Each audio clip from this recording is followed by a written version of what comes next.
前几天有个粉丝朋友咨询脂肪瘤的问题，这位朋友他除了有脂肪瘤之外，还有大便不成形、齿痕舌、肚子吃了东西容易胀、皮肤油腻，还容易脱发。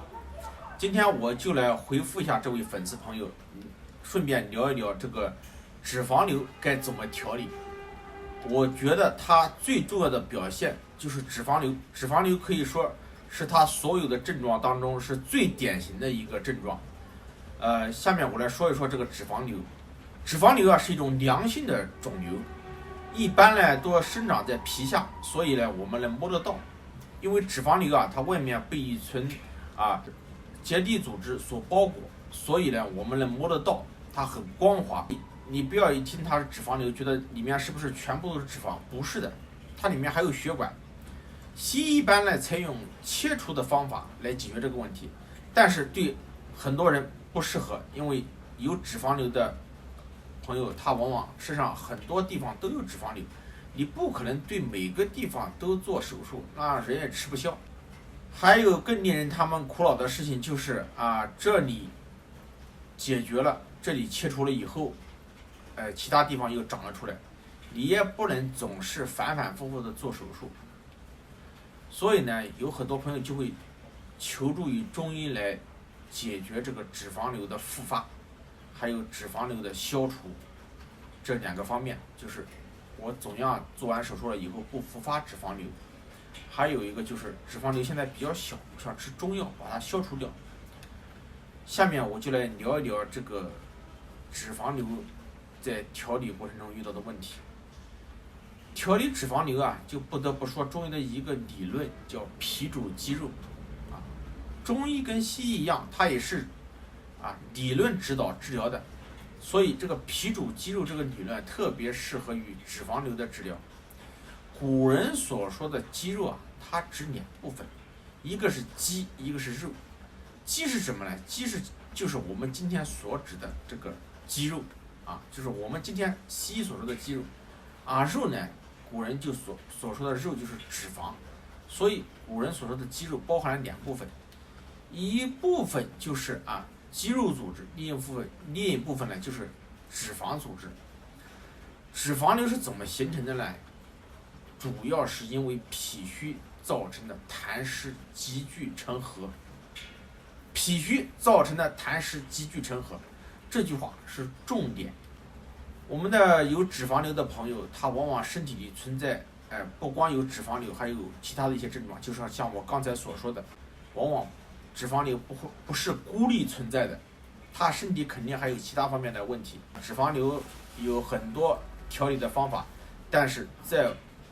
我看来，脂肪瘤的调理都是万变不离其宗，都是从脾胃着手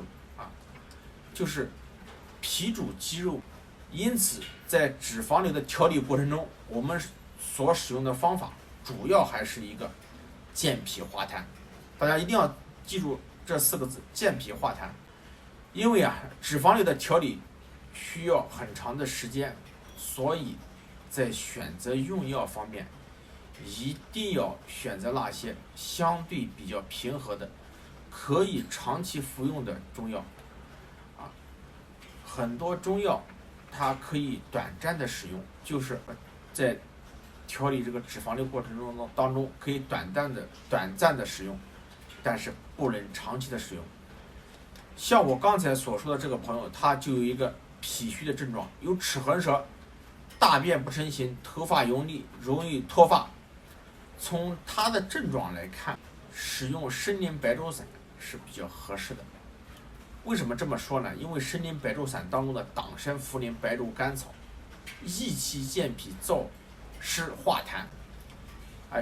参苓白术散当中的砂仁是里面的砂仁呢是行气燥湿的，桔梗呢是宣肺祛痰的。因为这位朋友还有一个就是大便不成形的情况，白扁豆山药、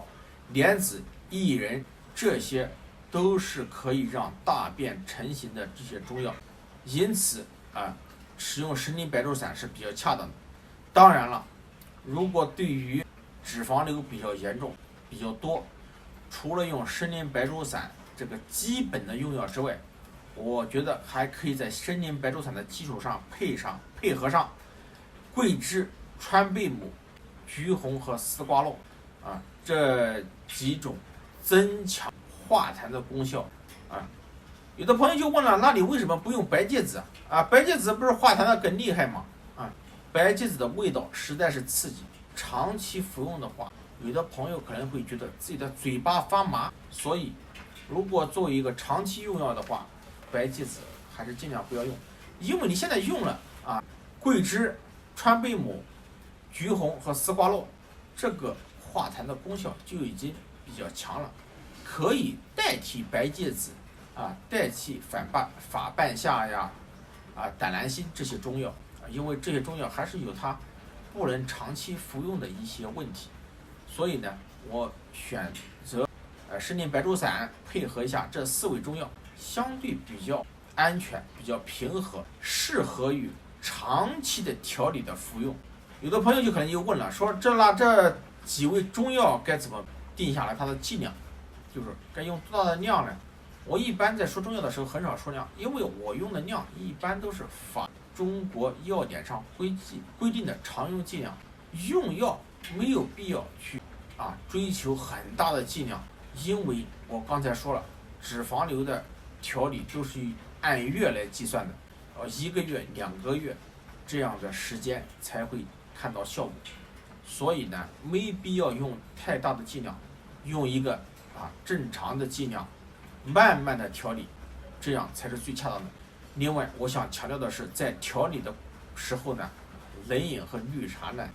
这些寒性的食物呢，就不要再吃了。好，今天就分享到这里，欢迎大家关注李医生辩诊说，谢谢大家。